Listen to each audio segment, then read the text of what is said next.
Hello, witches. Yes, it is Wednesday. Grab a goat, grab an umbrella, grab a great big magical carpet bag because it is time for the Witches Movie Coven. And this time we're going back. We're going pretty far back to 1964 and the classic musical Mary Poppins. Indeed, Mary Poppins. I'm very excited about this. But I'm not giving away anything yet, right? But we hope you guys watched it. And I am Patty Negri. I am one of your hosts. You might know me from my podcast, The Witching Hour. I forgot the name. Television here and there. YouTube here and there. My school, University Magicus. My books, Dollcraft or Old World Magic. Or just bathroom walls with me and my goat. Let me pass this on to my beautiful co-host. Let's start with the lovely Richard Leal this week. Hello. Yes, thank you so much. I am Richard Leal. Richard Leal is one name, not two. It says it right there. If I were just Richard, I'd be. I saw you getting ready for it. I'd be a D. I'd be a Dick Van Dyke. Oh, Thank you very much. And Yes. down with the golden locks, Jason Mankey. good evening, witches. I'm Jason Makey. I've written 10 books. I've written 10, I do swear. 10, here's one of them. There's 9 more. Thank you very much. Whole show gonna do that, Patty. Yeah, great. And oh god. And last but never ever least, extra gorgeous today. Oh, she's got her hex glasses on. All the way Right from on. south, Poised. only Heather Green. Hi, I am Heather Green. I'm the author of Lights, Camera, Witchcraft. It is the critical history of witches in American film and television. And yes, this film is mentioned a little bit in the book. I am also an editor at Llewellyn Worldwide, and I am a journalist covering all things occult in the mainstream media. And I'm also at Mystic South. You'll notice this is not my usual background. I am at the hotel. Mystic South begins tomorrow evening.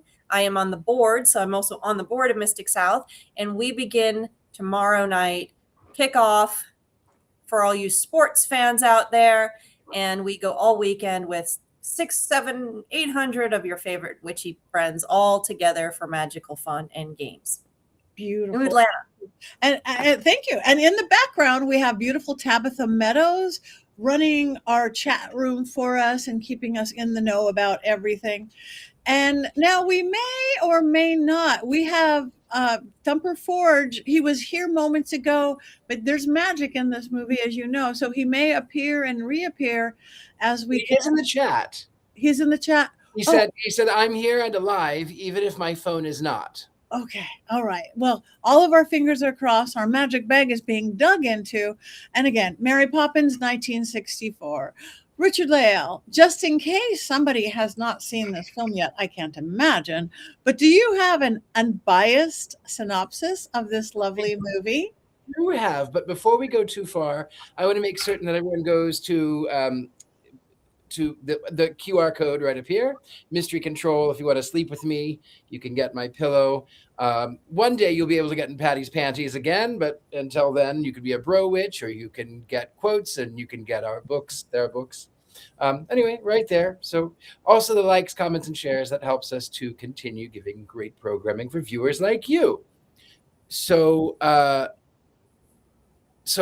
before we begin, I actually wanted to tell a little history, a little bit that people don't know or people wouldn't know.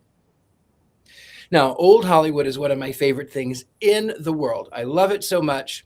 And I love to study like where people come from. Now, a long time ago, there was a young man who had moved to Hollywood, and he was going to be big. He was going to be a big star. And he went into the producer's office and they said, your name is not going to work. And he says, well, what's wrong with my name? Penis, truck, lesbian. And he says, why don't you shorten it? So it became Dick Van Dyke. Just.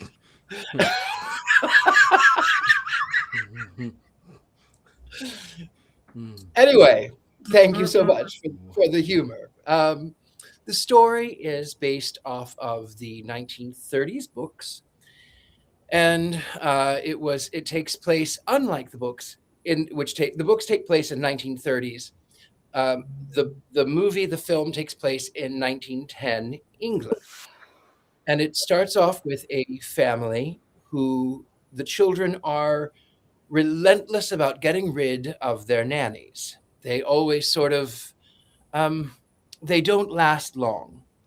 And so they have decided, you start off at the beginning of the movie with a nanny quitting because the children have run away. And they are very good at driving away nannies, but they decided to make a list, and they would check it twice, and they would say, high on a hill was a lonely goatherd. No, I'm just kidding. That's different. That's a different film. They wanted a nanny who was kind. They wanted a nanny who would make them laugh. They wanted a nanny who would nourish them. There was this long list of things, and they went to their father and presented him with this list of what they desired in a caregiver. And Mr. Banks was cruel. And Mr. Banks ripped the paper up and threw it in the fireplace, which inevitably blew right up the chimney, and the east wind arrived, and so did Mary Poppins on her umbrella. And she drove away all of the other would-be nannies, because I'm certain so many people would want to be lined up in 1910 to take care of two wonderfully delightful children and their father, who is also a wonderfully delightful child.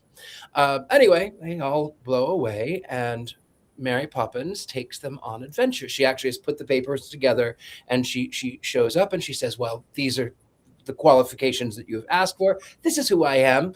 And when asked for references, she doesn't believe in giving references. You know why? Because she's a witch or an alien like Pennywise. I haven't figured it out yet. Anyway.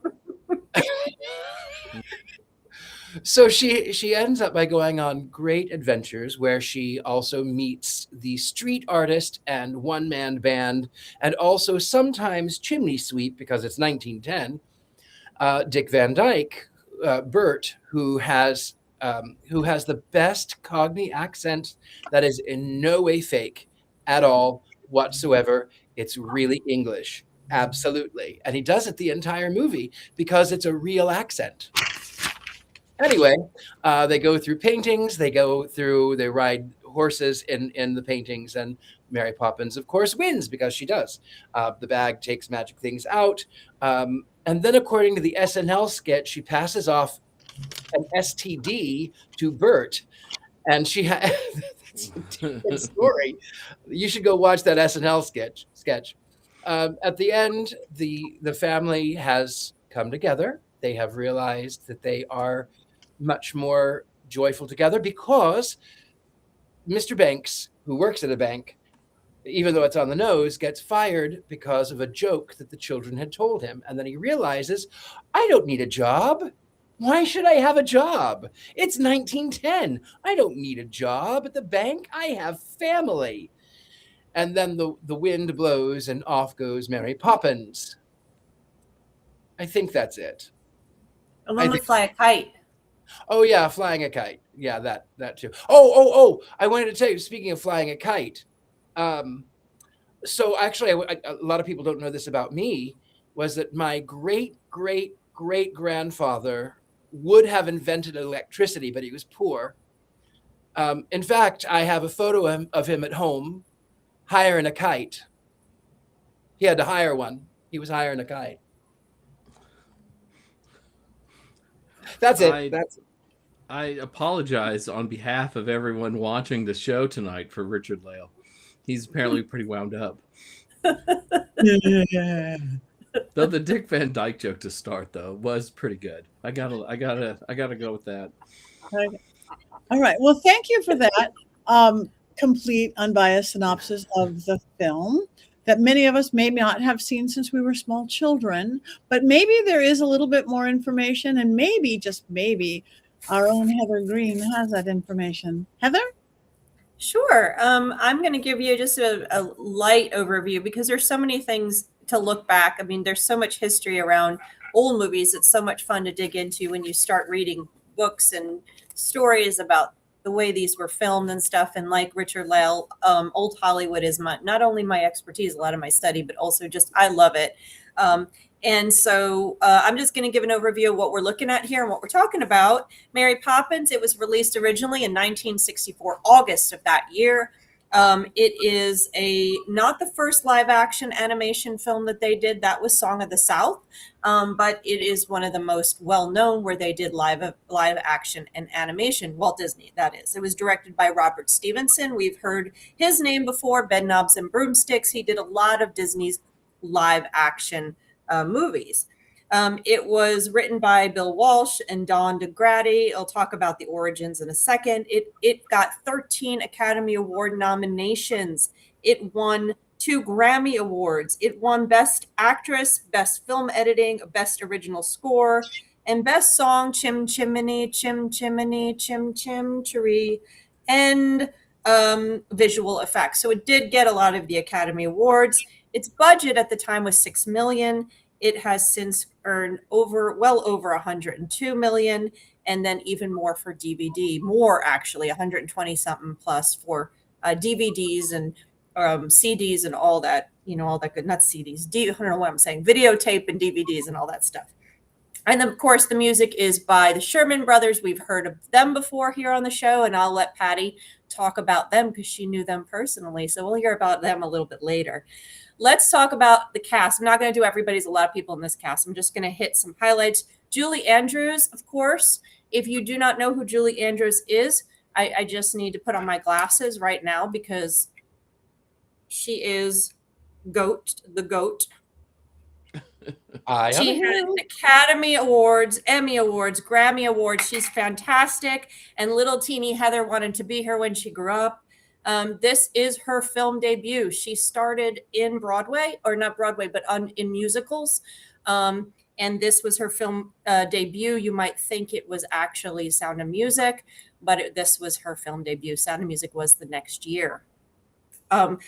We have seen her before on the show. She was in Shrek, actually. She was one of the voices in Shrek. She's been in a lot of stuff recently. She is wonderful. Not that I'm giving my opinion. Dick Van Dyke, who has also already been mentioned, another classic. This man is going to be 101 years old in December. That is crazy. He is still going. He has 6 Emmys, Grammy Awards, Tony Awards, Kennedy Center honors. He started in television. He became a household name for the Dick Van Dyke Show, which was around the same time as this movie. His first film was Bye Bye Baby. And I will not start singing when I say that because I'm so happy I can say that on the show. Old musical fan, Patty. So the kids are interesting. I just want to mention them. Matthew Gerber, we've seen him before. No, we have not seen him before, but he actually unfortunately died at the age of 21, 1977. He plays Michael. But he was in a movie that is just, I think, right before this called The 3 Lives of Thomasina. Some of you may remember that one. Also kind of on the witchy side, too. One day we might want to look at that one. He was also later in Gnome-mobile with his co-actress, Karen Dotrice, who plays the sister in this one. They both were in a Gnome-mobile Disney film, which I have never heard of, which is very strange for this period of time for me not to hear of a movie. So it's probably terrible. She was also in The 3 Lives of Thomasina. And Karen did make an appearance in the second Mary Poppins, which Mary Poppins Returns, which I'll mention in a little bit. The last actor I want to talk about is David Tomlinson. He is a face. There is The 3 Lives of Thomasina. David Tomlinson, he is a face from that period of time that many people will recognize. There he is.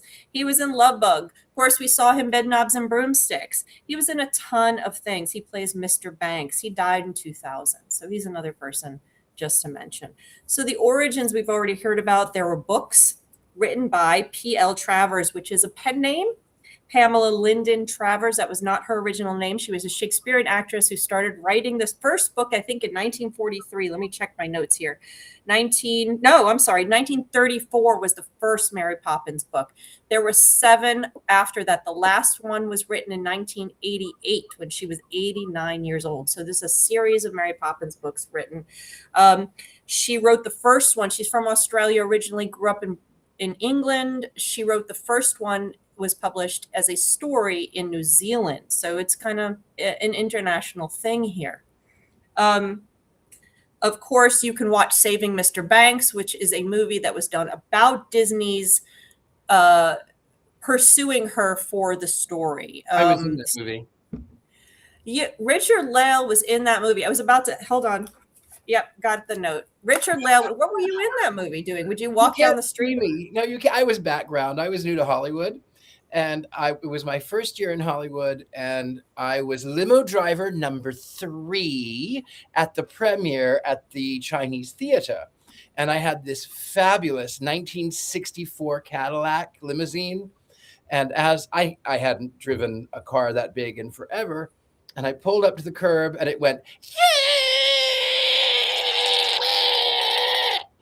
whoops, right as they were filming, and they were like, okay, cut, go back, reset. And then I go back to the start, and they say, okay, start up your engines. We're going to drive through. And I turned on the car, and then the starter engaged. The engine came on, and the starter would not stop starting. So I may not actually be in the film, but I was there when they were filming the film.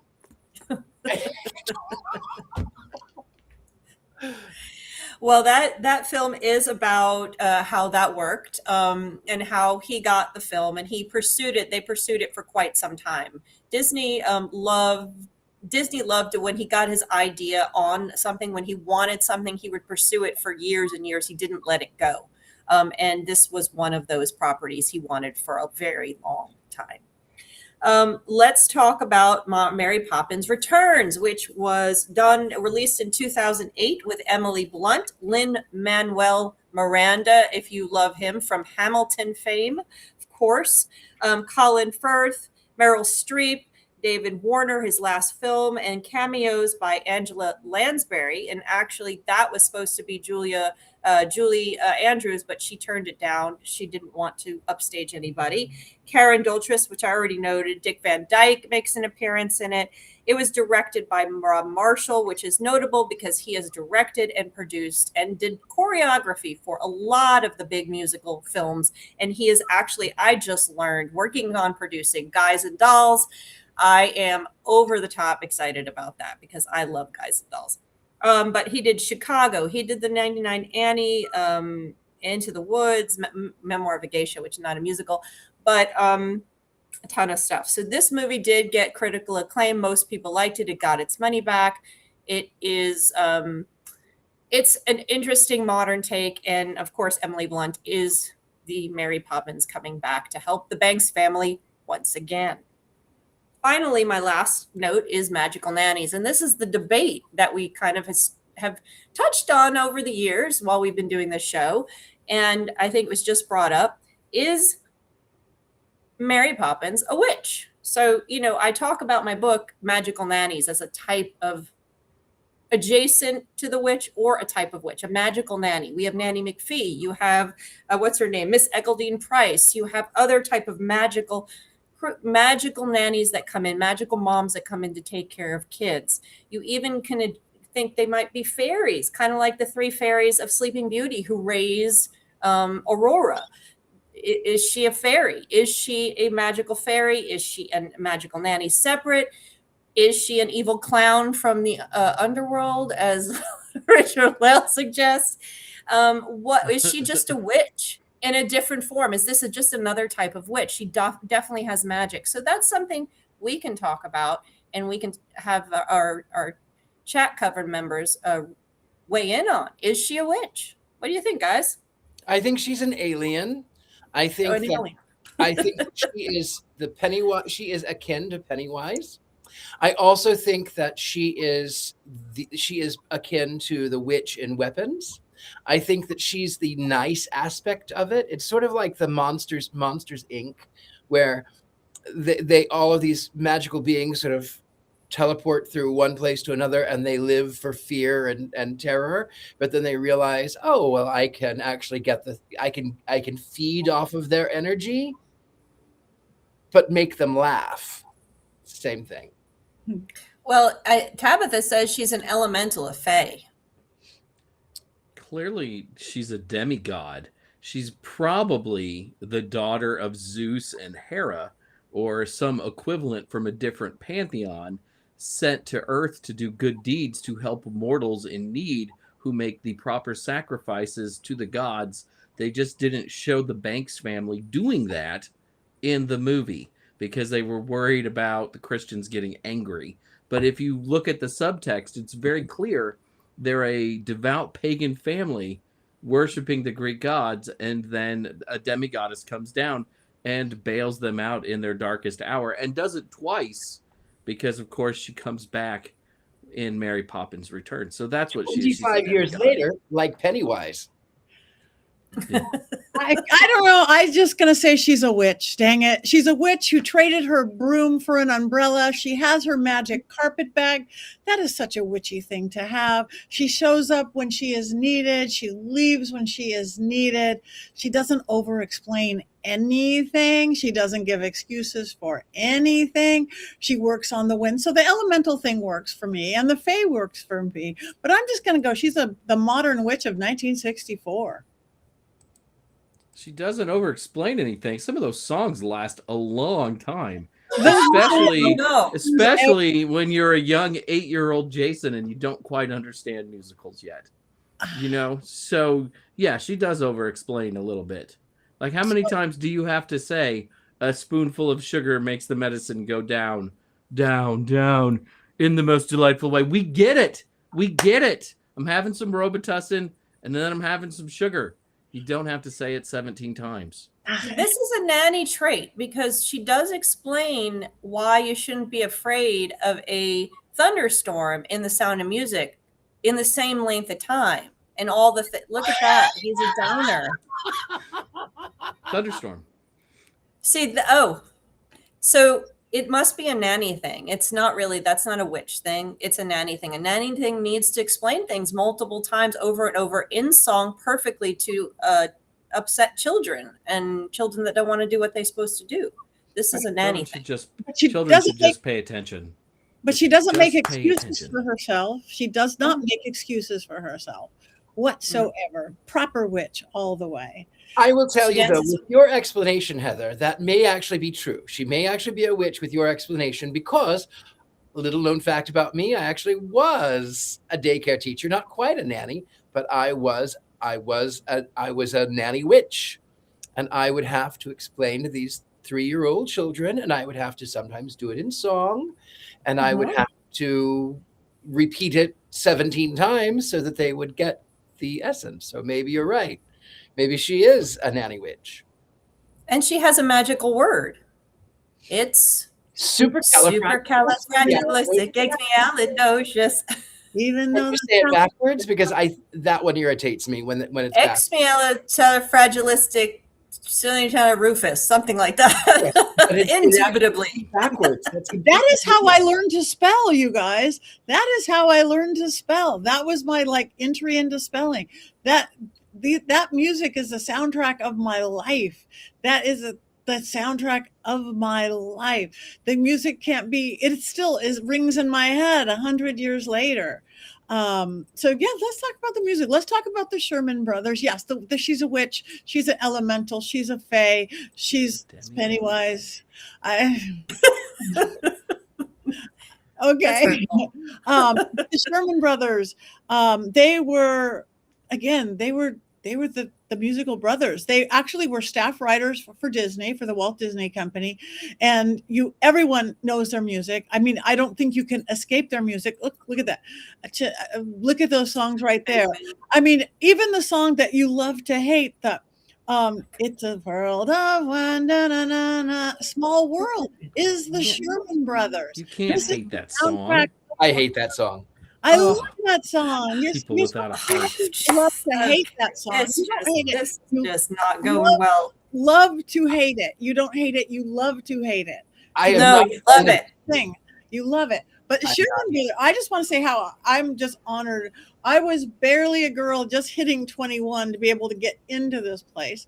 I went on an audition I was a dancer, a baby actor, baby theater person, on this place to do these shows at this place downtown called the Variety Arts Center. It was owned by Milt Larson. It was a private club. The guy who started the Magic Castle, which almost everybody's heard of, world famous Magic Castle.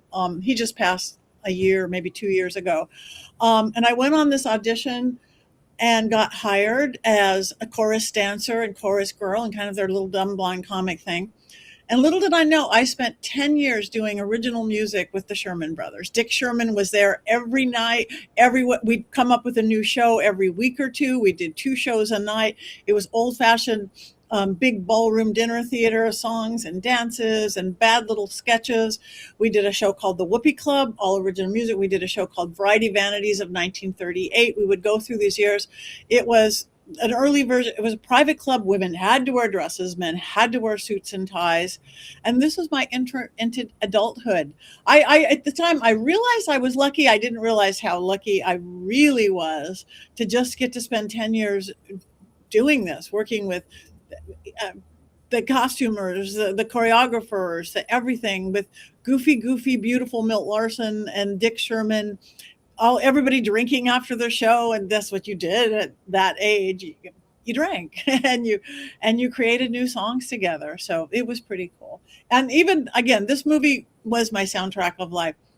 I probably wanted to be Julie Andrews too, between Sound of Music and that, just like you, Heather, but I didn't have the voice. You have the voice. I didn't. At that young tender age, I knew I didn't have the voice.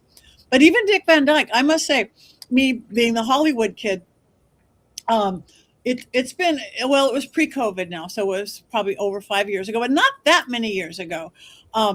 Buddy Hackett was a comedian. His wife had these yearly psychic parties. They would bring in a dozen of like the top psychics in Hollywood, and we would all be scattered around her big Beverly Hills, and all the old celebrities would come in and get readings all night long. So I was reading Joanne Worley and Dick Van Dyke and just everybody that we grew up in. But every one of them, they lived there. No, we talk about now my brand and this and that, and this is Richard Lael's brand and this is my brand and all this. These people lived it. Joanne Worley literally showed up, and yeah, there she literally tripped over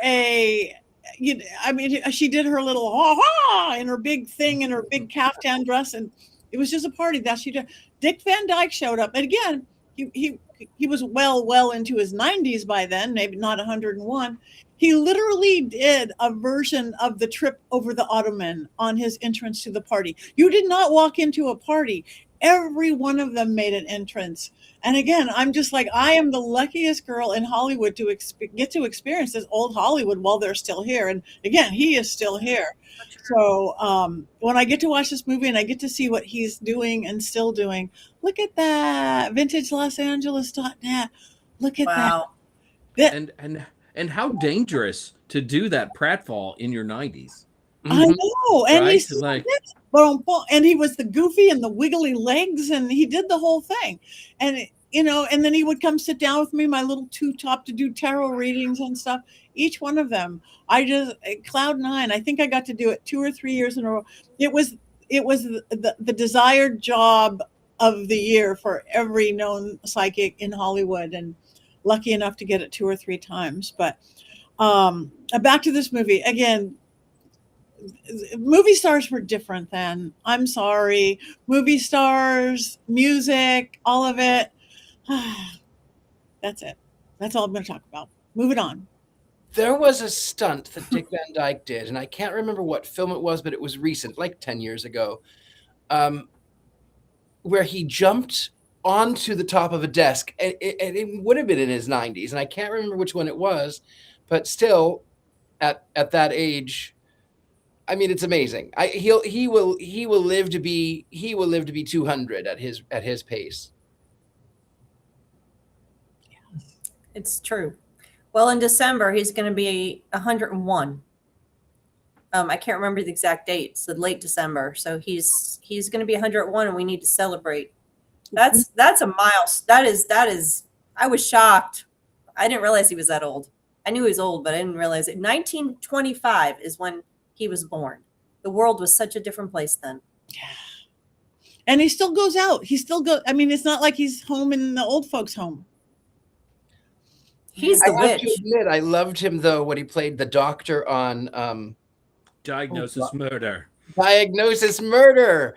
I was that little old lady sitting at home watching Dick Van Dyke play a doctor, Diagnosis Murder. Loved that show. Little old lady. Well, I will. If nobody else wants to give their opinion of this movie, I will. I would love to. I would love to share it. My opinion. Brace yourselves. This is my childhood. I had the record. I had the 45 for my little plastic record player, the one with that flipped up. I had a little record player, Disney on it. I had Disney everything. I grew up with. I've said so many times on this show, Disney was so much a part of my. Whether it was live action Disney, animated Disney, and of course I did my master's work on animated Disney. But this movie, when I hear the music, it brings me back to being that 5-year-old again. I love Julie Andrews and everything she did. I love this movie in particular. It was, I listened to the soundtrack over and over and over again, that and Sound of Music. And this movie can do no wrong. That wasn't the one I had. I had the one with the other cover, that with the big faces on it. I mean, I look at that image, and if you could, that's a piece of magic right there, is when you can look at an image from your childhood and it could bring you back to you feel exactly the way you did back then. And that is how this movie is for me. I enjoyed the second one. I had to watch it, of course. And I enjoyed it. And maybe if that had been something that maybe if I had been small and watched it, it would ring the same way. Of course, that is not possible. I don't remember the music from it, but I remember liking the movie. I enjoyed it. I enjoyed all of the acting, Lin-Manuel Miranda, and all of the stuff. But I don't remember the music, which is a big part from musicals for me. I want to remember the music. I want to walk away singing. So kudos to them. They did a great job with the second one. I can't criticize it because the first one is such a big part of who I was as a child that it's hard to compare. It's not a fair comparison whatsoever, because there's a layer of nostalgia on this movie that will never end. I was fascinated with the animation and everything Disney at that point. So yeah. But the interesting thing is, I'll just bring this up real quick, that we talked about Bedknobs and Broomsticks already, and it was because of the success of this movie that we wound up with Bedknobs and Broomsticks, which was not the success that they hoped it would be. But it was created almost 10 years later during a period of time that Disney was, the Disney company was struggling. So that's a whole nother story for another discussion. But yes, that's why Bedknobs and Broomsticks was created. I didn't mind it. What was that? I didn't mind it. I did. I must say, I remember being a little frightened by the chimney sweeps when I was a kid. Really? Because I loved the movie, it was a little spooky. The running down the streets and all that. That was just. I don't think I liked all the dirt. I was like, they're gonna get the house all so dirty. But I still loved every moment of that movie. The animation was a trip too. Because this is 1964. They didn't have all the stuff that we have now, all those special effects, and I think they did really good. Actually, pretty clever. I'm glad you brought that up. But when they are on the carousel horses were actually in the picture. They were in the frame. They were painted to look like they were drawings, but they were actually in the picture. Everything else around them was not, but the horses were. Clever. Very clever. Very clever. There was somebody in the chat that also said that this movie scared them as a child. And I don't know why. If you said that, tell us why. What? It's scary. For one, it's Disney, which is terrifying. Number one. Number two, it has traumatized me in my adult years, not my younger years, because of the chimney sweeps. Number one, people look at me in a velvet coat and a top hat and say, "Oh, are you a chimney sweep?" And I go, "In velvet and a top hat of beaver silk? A chimney sweep? Do I look like I'm covered in soot?" Anyway, so that traumatizes me. Yeah, I think the chimney sweep was the only scary part, and it was just so bombarding. Again, so dirty, and those big things in their hands, and it was just so many of them in the house and in the yard and all of that. So that was, but I like to get scared. I mean, I'm in the paranormal. I like to get scared then. I did seances at 7. I like to get scared now. And they just pop up, the chimney sweeps, and then pop back down, and they pop up. I could see that being traumatizing. Like, where are these people coming from? Why are they in these chimneys like this? Why are they so in sync? Like, what sort of mental telepathy is going on to coordinate all of these chimney sweeps at the same time? In 1910, the biggest child employer were chimney sweeps. That's because they can go in places that other people can't. So, their little hands are designed for cleaning chimneys. I think, put them to work. Why not? They got to pay their fair share. It's Edwardian England, sure. It's expensive to live. I think Jason hasn't shared his view of this film yet. I think he's so. worried because I have glasses close by. No, it's not that. I just kind of think I've been thinking about your recollections of this film, and you and I are of an age together, right? About the same age. And oftentimes our experiences really sync up. And they don't sync up on this film. This was something maybe I saw once in school when you'd have those big assemblies and they bring out like actual film and play movies while you sat on the gym floor and were uncomfortable and pushed and shoved the other kids around you quietly because you were bored. And that is how I felt about this movie as a kid, because it didn't quite understand it yet. And I was like, who are these old people on the screen? If I want a Disney movie, I want Snow White, I want Robin Hood, I Sword in want the Stone. Jungle Book. I do not want the Sword in the Stone. Though at the time as a child, maybe I would have. But when I got older and entered my college years, I went back and really watched Disney movies because now they were accessible, because they were on VHS, they were on the Disney Channel. And as a kid, you just couldn't find these things in this era before everything was on demand. And then I understood it, and then I appreciated it, and the songs are great.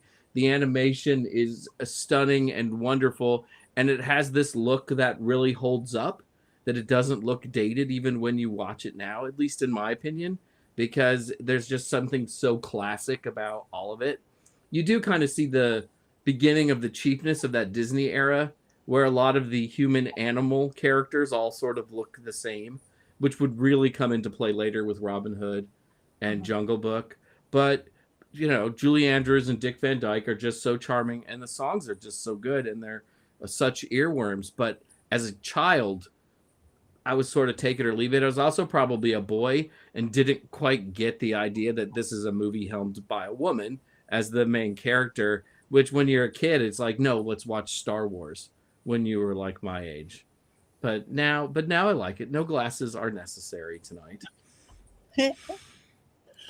That's good. And I think I also love musicals. And so I was watching and surrounded, and I started in work in dance and music when I was 4 and 5 years old. And I was surrounded being in the background of musicals. And I was looking at Broadway, and I could see Manhattan skyline from my bedroom window, and it was everything. So to have a Disney movie that I already loved, plus one with music in this way that was more like a musical, not the way Disney worked music into its other films, it was everything to me. And of course, there you go, Julie Andrews again. So who I don't know to this day, well, I know why, but they did not use her for, she should have been in My Fair Lady and was not, because that's one of her big Broadway hits that she did Yeah. when she was younger, and she was not in the Hollywood version of it. Audrey Hepburn did that, but one of the sad parts, not to have her in the movie.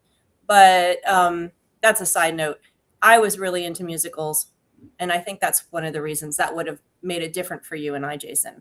But anyway. And I agree with your thoughts on the second one, which I just actually watched on my own before I knew we were doing Mary Poppins just a couple weeks ago, because I remember liking it, but none of the songs are memorable at all. And most people know all of the songs from Mary Poppins after you sing just one or two lines. And the second movie is really cute, and you can see when they try to recreate certain scenes from the original movie, and they mostly do a good job, but the songs just aren't there at all, which is a really, know really why, big Jason? disappointment. Because they don't repeat it 17 times. They don't repeat it 17 times. They don't repeat it 17 times. They don't repeat it 17 times. 17 times.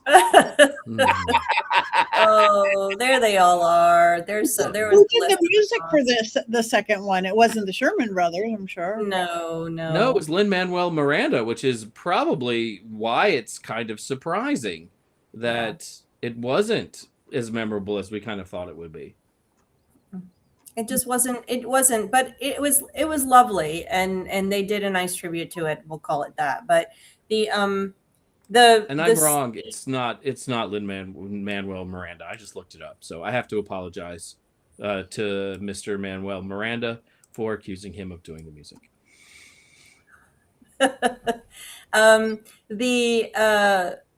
I was going to say is the Sherman Brothers music, and can we have that graphic again? Because the music, all of that music, like I can see, this is Mary Poppins, but they produced many box sets of the music, and so many Sherman Brothers songs. The Tiki Tiki Tiki Room from the theme park, all of that stuff. I mean, if you were a Disney person, you know all of that music, and it's amazing that it was them. It's amazing that the Sherman Brothers did all of the songs, and every single one of them I can sing. Having grown up so much with Disney, having those box sets of all the songs from the movie, from the parks to the movies to the animated movies to everything. The TV they were on in the 50s. It's crazy. It's amazing you met them. I could sing them too. They just wouldn't sound as good as when you sing. And Milton Larson, again, he was a TV writer in the 50s. Him and Dick Sherman were the best buddies. He was from game show writer to comedy show writer. The whole Larson brother family was Bill and Milt Larson, and it was the two Sherman brothers. These, again, they were just living the old Hollywood life well into 2 years ago, 3 years ago. They've just both recently passed. I can't think about this movie without thinking about Saving Mr. Banks, though. To me, you have Mary Poppins Returns, and Saving Mr. Banks, kind of like a trilogy, because the story of how this was made is so interesting to me, with Walt Disney begging for those rights for 20 plus years and then never giving up, which is pretty incredible. Most people would have said, I'll do something else by then, but he was so invested in it, and his take on it was so different than Travers' original books too. What does everybody think of that movie? I actually liked it because I was in it. I liked it. And I meet people. I have a lot of friends who were actually in it. So when I watch it, I'm like, I like that. I like that person. As far as the original film, what I do have, there's besides Dick Van Dyke's dreadful accent, the one thing that really does bother me is that Mrs. Banks is a suffragette, and she is part of the reason she can't raise the children is because she is pro women's rights. And then sort of at the end, it sort of is alluded that she sort of is no longer a suffragette, that she wants equal rights, but she kind of just is like, oh, but now a family, now the family. And I don't know. I just kind of wish that she could have done both equally, maybe. I didn't get that she gave up her suffragettism. Okay, I could be wrong. Well, that would explain why I saw this movie on a trad wife list. So maybe that take is the correct one, Richard Lale. Well, it was 1964, and all of the movies at this period of time, if you think about Bewitched and a lot of the other movies that we've seen, and I talk about this in my book, they give women characters like the mom in this film the opportunity and the time, the screen time to go out and do things that are not traditional. They give the witch a time to be a witch. They give witches, what I write about witchcraft as the allegory for a woman doing what she wants to do. So here you see the mom going out, but the movies always end with that family note. They always end. Think about the movie I married a witch. She's a witch throughout the whole thing, but at the end she gets married and has the family and the kid, and her hair's up and she's knitting and all that stuff. So these movies typically end, and not just witch films, with the woman is going out and doing her shtick. She's suffragette, she's whatever, and then she comes back and says, "No, I need the family." This is very, very typical character curve for a female character in 1964. It isn't. Do you know what else came out in 1964 that was completely opposite of that? The Addams Family.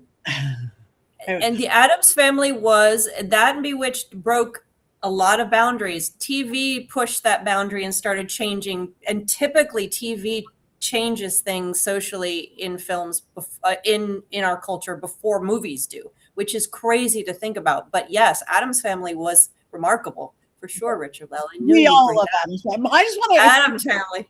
I just want where Oceana says she put the sash on the kite. Well, my job is done. I did not. I saw it's like she's advertising still. I'm a suffragette. Women have the vote. Now she's got a billboard, like the early version of a flying by airplane that says use copper tone. It was not that. She wasn't giving up her suffragette. She was advertising it high and wide. So it's all perspective. True. Yep. It's all but things begin to change. Yeah. So anyway, anything else we want to talk about this movie? Do we have any quotes for this movie? We don't have Miss Courtney. Heather Green has some quotes. I do? Yeah. I mean, you could sing the lyrics, so those are quotes. I get on the on spot, and I can't remember. You put me on the spot. I can't remember a single lyric. That's the problem. I need them out in front of me. Well, what do you remember? A spoonful of sugar. Yes, feed the birds, tuppence a bag. Tuppence a bag. I have the list up again if you want me to say another one, because I can't remember. Let's see. Pressure. Chim chimney, chim taroo. A sweep is as lucky. I lost it. Chim chimney, chim taroo. Good luck will rub off when I shakes hands with you. I always want to say I've got another riddle for you. Like, to me, I get lost in Willy Wonka for a second. No, that's so funny. That's so got funny. Another riddle for you. I would like to know if everybody is more of a Maria von Trapp nanny fan or a Mary Poppins nanny. Which one's better? Maria von Trapp, because her married life is none of my business.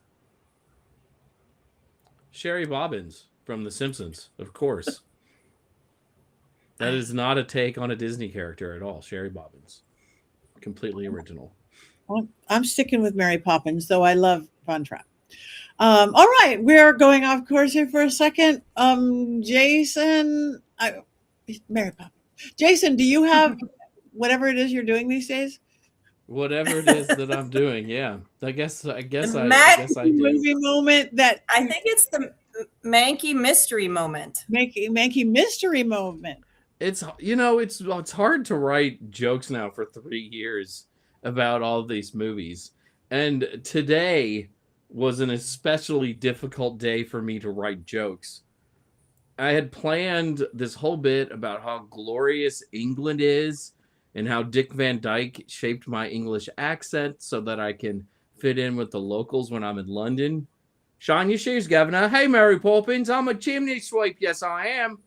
And then this afternoon, England pissed away their World Cup semifinal game. And since then, I've been sort of heartbroken and don't want to talk about England for 4 minutes because it will truly cause me pain. I've been a fan of the English national team since 1986. And this is what they always do. Like, they just break me at the end. which leads to questions for myself, like, why do I watch soccer? Why do I watch any sports at all? Because the lows of these things can be so low. If any of you are watching the World Cup and are rooting for a particular team, you know what that is. Like when your team loses, it just sort of hurts. And today would have been much better for me if I had just spent it reading a book, scrubbing my toilet, or doing practically anything else but watching soccer. I remember this was years ago. I was watching my beloved Pittsburgh Steelers. That's an American football team, by the way, which is, I know none of you watch sports. And they lost a conference championship game. And I was so distraught. I just went upstairs to my bedroom and I cried for 2 hours straight, peeling off my football jersey and throwing it into the dirty clothes basket after it was covered with tears, and then hiding other clothes on top of it for months and not washing it again until August. And I only did that because a new season was getting ready to kick off. And that is a low feeling. It's a low feeling. And I don't think I ate anything for 4 days after that game. Called in sick to work the next day because I didn't want to talk to anybody after my team had lost. And I felt like that today watching England lose. And a spoonful of sugar did not help that medicine go down at all. But on the other hand, the highs of sports are also pretty high. 1 year later, my beloved Pittsburgh Steelers won the Super Bowl, and I remember taking my Steeler flag and running around my neighborhood after the game was over and waving that flag around and yelling like a lunatic. This was when I lived in Michigan, so it was late at night, and it was 1 degree outside, Fahrenheit, and the sidewalks were all covered in ice, but I didn't care. I was so happy and so thrilled and was screaming so high and was just so full of energy. And I was also probably drunk, but I didn't fall, slip, or break my neck, which is like 2 victories in 1. But like me in sports, so many of the things we truly love have extreme highs and lows, which reminds me a lot of this show. I remember when we reviewed Wicked Part 1, and I said that it was boring in the middle. I had never felt so piled on during the show in my life after saying that. I'm used to Courtney hexing me, but I felt like Heather was going to reach out from my computer screen and slap me across the face, perhaps convince Llewellyn to take my 10 books out of print. Everyone in the Coven disagreed with me. Even my main man, Richard Lale, didn't back me up. I was nearly crying by the end of the show. And over the next 3 or 4 days, I expected our producer, Rob, to send me a text saying, Patty has decided that you shouldn't be on the show. And then next Wednesday rolls around and everything was back to normal. And I have to tell you all, this is true, and I was convinced of this. And then I was loved again. So apart from having to watch The Spirit, The Sorcerer's Apprentice, The Conjuring, Last Rites, Hansel and Gretel Get Baked, Ouija Shark, Velocipaster, The Killing Tree, and probably another 20 movies I'm forgetting, that night was the lowest of the lows here. The highest of the highs, though, has always been the friendships I've made along the way. And that's not just with the people you see on screen. I've sipped scotch in Christine and Rob's apartment. They are our producers. And I also drank a lot of vodka with them once. And I've ran into all sorts of people who want to meet Black Phillip at pagan events across the country. And it's those highs, finding an extended family and being able to share an hour with them every week, that keeps me coming back for more. And it's in those moments of friendship and chosen family that I feel some of the highest of highs. And that's very much the same sort of feeling I get when I jog around my neighborhood in the freezing cold with a flag when my favorite sports team wins a title. So yes, tonight I'm putting on a brave face, even though I'm gutted on the inside and I'm feeling the lowest of lows. But luckily, this show was happening tonight, and those lows are balanced out with the highest of highs, as long as we don't talk about Wicked Part 1.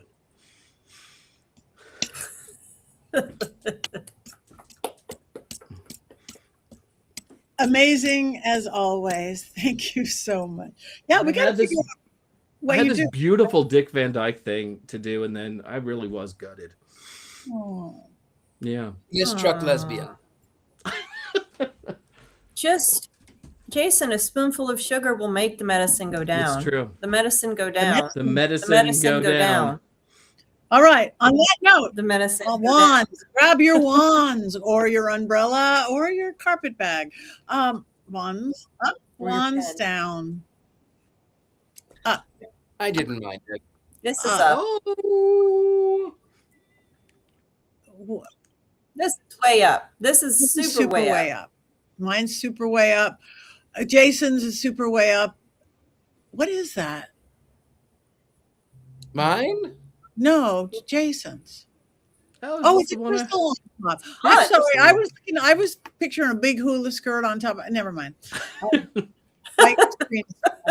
All right. So up, and almost up, wiggly up, getting there, Richard Lale. Come on, Richard Lale. Come on. Okay, you guys in the chat room. What do we got? We got wands up, duh. Oh, so abstaining. She's a witch. She's a witch. She's a witch. She's a Is witch. Bert a witch? To answer the producers, She's yes, a Bert witch. is also a witch.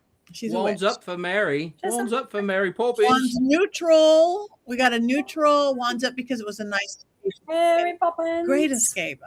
We want to live in that world where you could go into a painting. Who doesn't? Seriously. Wands up, umbrella at the bag of the ready. Go Tabitha. Okay, I think wands up are winning. It's practically unanimous. Wands neutral. It's practically perfect in every way. Practically perfect in every way. Yes. Oh, there's a quote. Yep. There. There's one. All right. Well, which way the wind is blowing? I think the wind is blowing towards Yes. getting towards the end. But before we go, do we know what we are doing next week? Forbidden Fruit. It's the movie it just came out. It's supposedly The Craft meets Mean Girls. Okay. Forbidden Fruit just came out. Everybody watch it, and we'll Do have. we know where to find it?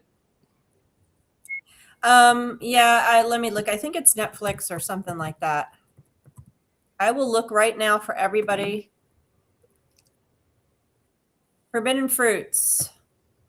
Streaming. Because if it's bad and I have to spend $10 again, my wife's going to get mad at me.